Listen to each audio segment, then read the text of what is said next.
Assalamualaikum ayah bunda, semoga sehat selalu. Sifat Mala yang seperti inilah yang membuat rasa kagumku semakin berlipat-lipat ganda. Anehnya dia bisa bersikap seperti itu kepada semua orang. Semua orang. Kecuali aku. Kalau menghadapiku, dia selalu ketus. Kenapa? Coba. Apakah dia bersikap begitu karena akulah yang paling istimewa baginya? Orang yang istimewa, kok malah disiksa? Dagang juga pekerjaan yang mulia. Nah, gak masalah bagi kami. Ya, kan, Ma? Untung Papa sangat pintar menetralkan suasana. Meskipun malah tampak tidak tersinggung. Namun, tetap aku khawatir perasaannya terluka. Udah, sore, Pa. Kita balik, yuk. Entar kemalaman lagi. Kata istri Om Rijal tiba-tiba. Oh, iya. Kami permisi. Ya. Ayo, dia. Mereka bangkit bersamaan. Loh, kok? Buru-buru. Belum hilang kangennya. Loh, kata Papa berbahasa basi. Masih banyak waktu. Lain kali kita sambung lagi. Mereka melangkah keluar setelah saling bersalaman sekali lagi. Mama dan Papa mengantar mereka hingga teras. Kok enggak diantar si dia itu setidaknya sampai depan? Malah meledek. Matanya tajam menatapku. Oh, boleh. Nih, sebenarnya aku mau ngantar sampai rumahnya. Tapi, gimana? Takut ada yang cemburu. Balasku tak mau kalah. Cemburu? Memang situ siapa? Mana mungkin aku cemburu? Ketusnya. Wajah cantiknya semakin manis dengan bibir mengerucut seperti itu. Loh, yang bilang kamu cemburu siapa? Aku gak bilang kamu. Kan? Aku tadi bilang ada yang cemburu. Memang ada lagi selain aku. Malah menatapku serius. Aku terperangah. Selain kamu. Memangnya kamu siapaku? Balasku sengaja mempermainkan hatinya. Mas Diki, awas kalau nangis lagi seperti tadi. Ya, ancamnya dengan gigi dirapatkan. Diki, ada apa sih? Kalian kok sepertinya berantem terus? Mama dan Papa kembali masuk. Malah, masalahnya Mama tahu apa? Dari awal dia itu merajuk karena melihat putri Om Rijal tadi. Dia cemburu. Kilahku. Mata malah membulat, menatapku penuh ancaman. Oh, jadi itu awal musababnya. Malah, awalnya kami memang mau mendekatkan Diki dengan dia. Tapi, setelah kami tahu ada kamu, batal dong. Makanya Tante marah sama Diki. Kenapa baru dikenalin sekarang? Malah menunduk. Kasihan dia. Sepertinya dia malu sekali karena ucapanku. Jeti, nak malah, kalau memang Diki sudah berani membawa seorang gadis ke rumah, itu artinya dia sudah sangat serius. Kami juga sebenarnya sudah tidak sabar. Ponakannya sudah besar-besar. Tinggal dia yang belum nikah di rumah ini. Hanya dia pula anak kami laki-laki. Dialah yang kami harapkan sebagai penerus marga. Kamu paham kan? Apa yang Om maksudkan? Om dan Tante, bahkan seluruh keluarga besar, ingin Diki segera menikah. Pah, jangan ngomong gitu dulu. Malah masih kuliah. Dia belum mikirin nikah. Loh Pah, selaku memotong ucapan Papa, aku takut sekali. Pasti malah bakal ngamuk lagi nanti padaku. Kenapa Papa buat masalah jadi ribet gini? Harusnya aku udah punya pacar aja. Mereka udah senang, dong. Gak masalah juga kalau masih kuliah. Diki, boleh kok kuliah meski sudah menikah. Gak ada larangan. Bantah Papa. Iya, malah tetap kita izinin kuliah meski sudah menikah nanti. Yang penting, nak malanya bersedia menikah denganmu. Itu, kata Mama ikut-ikutan. Habis sudah. Selesai. Mala pasti ngamuk nanti. Ya, aku bakal kehilangan Mala untuk selamanya. Kami kan hanya pacaran pula-pula. Masa menikahnya juga pula-pula. Gawat-gawat. Bagaimana nak Mala? Apakah kamu bersedia kalau kami datang ke rumah untuk melamar? Tanya Papa semakin nekat. Mala mendongah. Diliriknya aku sekilas. Sorot matanya kulihat berubah sayu. Begitu senduh. Gadis itu kini menunduk. Maaf, Pah. Sebenarnya, Mas Diki hanya. Malah, bagaimana kalau aku antar pulang sekarang? Kataku menyela ucapannya. Segera aku bangkit dan meraih tangannya. Diki, duduk. Perintah papa menatapku tajam. Tapi, Pak, malah nanti kesorean pulangnya. Nggak enak sama orang tuanya. Bantahku semakin tegang. Aku sangat takut malah akan berterus terang. Bagaimana reaksi papa dan mama nanti kalau mendengar kalimat Mala bahwa kami hanya pacar bohongan? Kau duduk dan diam. Papa mau mendengar langsung dari mulut calon menantu papa. Aku mengalah. Habis sudah. Akhirnya bom ini akan meledak juga. Duh, kalau itu bom beneran, pasti aku sudah bergerak menjinakkannya. Pertama melepas wayar yang berwarna biru, lalu kuning, dan terakhir merah. Semoga prosedurnya benar. Bom tak akan jadi meledak. Tapi kali ini, bom berbeda. Jauh lebih dahsyat. Bom ini akan menghancurkan hati papa dan mama. Ya, sudahlah. Aku pasrah saja. Kali ini, aku berjanji, tak akan menolak lagi. Meski mereka jodohkan dengan wanita manapun. Aku pasrah. Bagaimana? Nak Mala, apakah kamu bersedia kami datang ke rumah untuk melamar kepada orang tuamu? Tanya papa lagi. Begini, Om, sebenarnya. Aku menunduk. Tak sanggup rasanya menanti kalimat yang akan keluar dari mulut Mala selanjutnya. Bagaimana mungkin saya akan menjawab pertanyaan Om dan Tante, sedangkan Mas Diki sendiri tak pernah melamar saya menjadi istri? Apa? Mala bilang apa barusan? Dia sengaja mengulur waktu untuk meledakkan bom itu, rupanya. Aku semakin gelisah tak karuan. Oh, begitu. Diki belum pernah memintamu menjadi istrinya. Jadi hubungan kalian selama ini. Cecar papa penuh selidik. Mas Diki hanya bertanya, apakah saya mau jadi pacarnya, bukan jadi istri, Om. Oh, begitu, rupanya. Diki, cepat kau lamar dia sekarang. Perintah papa, persis seperti perintah seorang komandan yang harus segera aku laksanakan. Entah apalah maksud malah berkata begitu. Mau ledakan bom saja, pakai drama begini ruwet.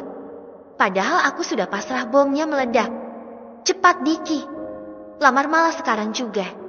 Mama ikut-ikutan jadi komandan. Baik, Pa, Ma, aku memberanikan diri menatap bola mata Mala. Ini, pakai ini. Mama melepas cincin berlian dari jemarinya. Kalau memang Mala nanti menerima lamaranmu, pakaikan cincin ini di jarinya.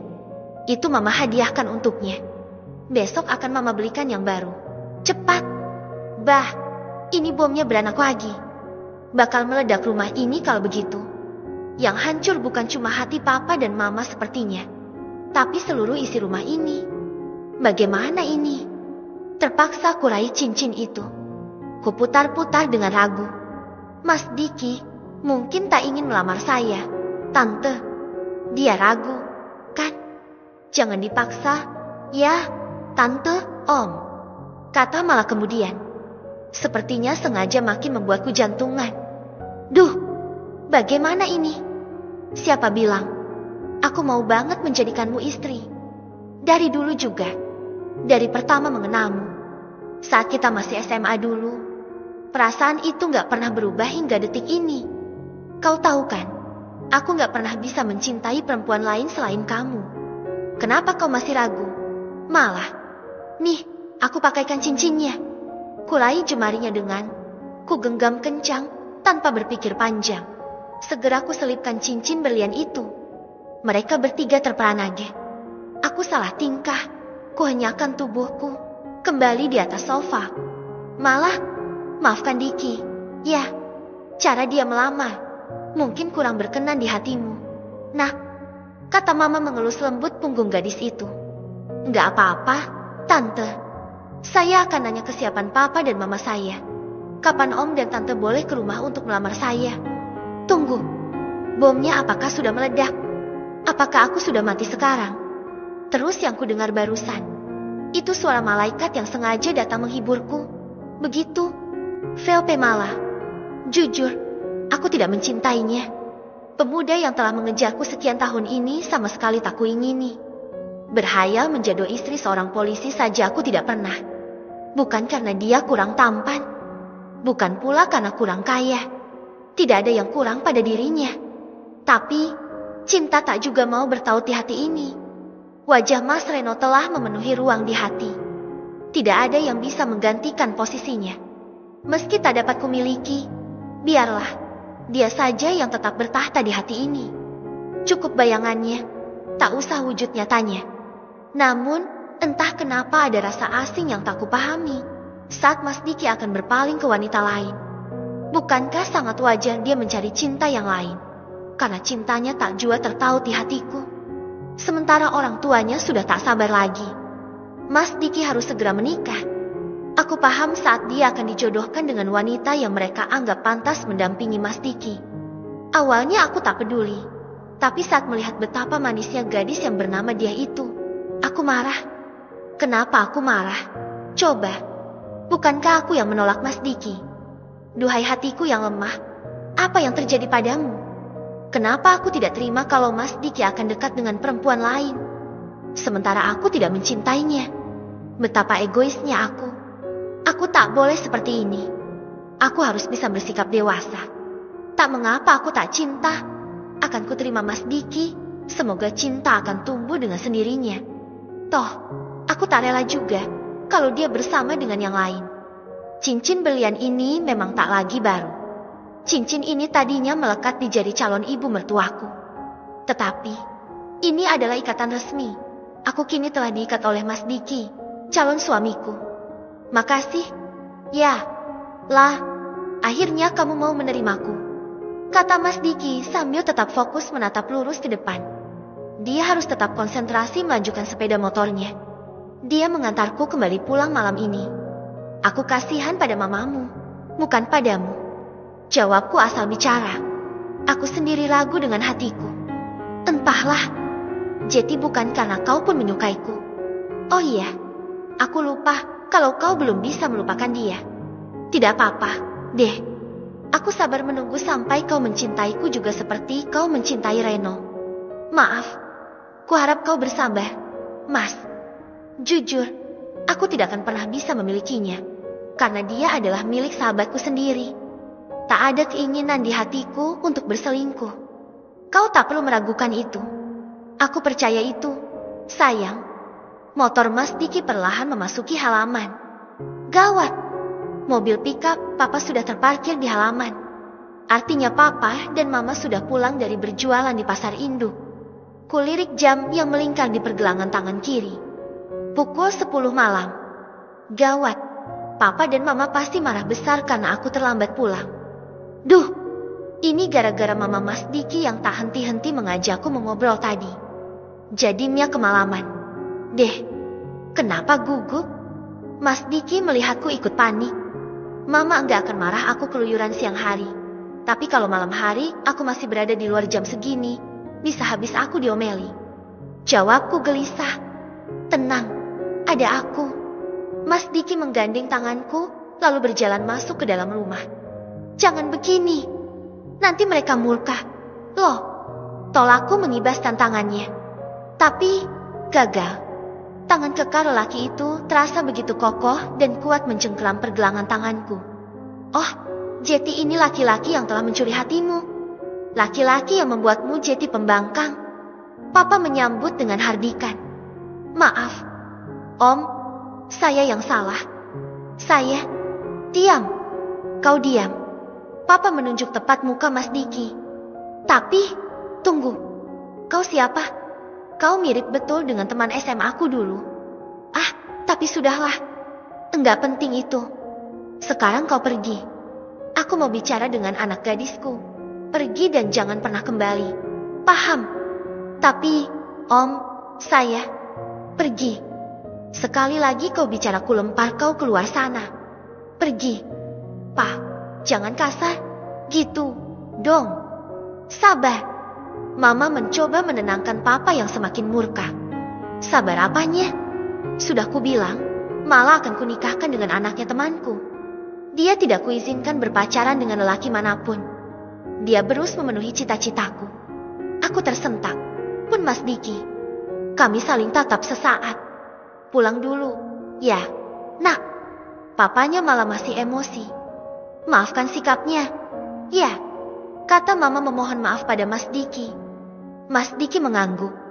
Setelah menatapku sendu, dia pun berlalu. Papa keterlaluan. Malah selalu memenuhi segala peraturan dari Papa. Gak boleh pacaran, oke. Malah gak pernah pacaran hingga kini. Tapi, sekarang malah udah dewasa. Pa, kami baru saja jadian. Keluarganya juga akan segera datang melamar Mala secara baik-baik. Aku mulai melawan. Apa? Mulai melawan? Tunggu. Kau bilang apa tadi? Mereka mau melamar kamu? Tidak bisa. Bilang pada pacar barumu itu, kalian putus. Ya, nggak bisa gitu. Dong, Pa. Protesku mulai putus asa. Kenapa nggak bisa? Kau putri Papa. Kau harus patuh pada perintah Papa. Kau tahu, dulu Papa sangat ingin menjadi angkatan seperti teman Papa itu. Tapi, Papa gagal. Nih, lihat, kaki papamu ini. Bentuknya tidak normal. Kakio, begitu mereka menyebutnya. Hanya karena kaki ini, cita-cita Papa terpaksa hancur. Papa benci, Papa dendam. Papa bahkan tak mau bertemu lagi dengan teman karib Papa itu. Sakit hati Papa setiap melihat dia. Apalagi kalau dia berseragam. Sesak napas Papa. Papa terduduk di kursi tamu. Wajah kuyunya terlihat begitu murung. Sebulan yang lalu kami bertemu tak sengaja. Papa tak bisa menghindarinya. Saat itulah kami saling bercerita bahwa anak lelakinya juga angkatan seperti dia. Papa berniat menjodohkanmu dengan anaknya itu. Kalau memang Papa gagal menjadi angkatan, setidaknya anak Papa. Karena kau perempuan dan tak mau jadi angkatan, harapan Papa tinggal menantu. Suamimu harus angkatan. Papa menjelaskan panjang lebar. Kenapa Papa nggak nanya dulu apa profesi Mas Diki? Dia juga angkatan seperti harapan Papa. Sergahku mulai parau. Apa? Pacarmu itu tadi memang terlihat seperti angkatan. Tapi, tetap Papa nggak setuju. Kau harus menikahi putra teman Papa. Orang yang sudah jelas bibit bobotnya. Karena Papa udah janji dengannya. Kau harus menurut. Malah, Papa egois. Jangan membantah. Anak perempuan harus orang tua yang mencarikan jodohnya. Biar tidak salah pilih. Aku tidak berkata lagi. Segera aku masuk ke kamar. Sesak karena kecewa membuat air mataku luruh. Memang aku tak mencintai Mas Diki. Namun, saat dipaksa berpisah seperti ini, tak urung rasa sakit mendera juga. Sabar, Nak. Tolong mengertilah dengan sikap papamu. Dia memang sangat keras dalam hal pacaran. Mama bangga. Selama ini, kau sudah mematuhinya. Kau tidak pernah pacaran dengan lelaki manapun. Saat tiba-tiba kau pulang malam di antara seorang laki-laki, darah tingginya langsung kumat. Mama mengusap punggungku. Kami nggak pacaran. Kok, Ma, orang tuanya akan segera melamar Mala. Nih lihat, mereka sudah mengikat Mala. Lirihku menunjukkan cincin di jemariku. Astaga, Mala, kenapa kau terima sebelum bicara dengan Papa dan Mama? Ya, Allah, kembalikan. Nak, tolong segera kembalikan.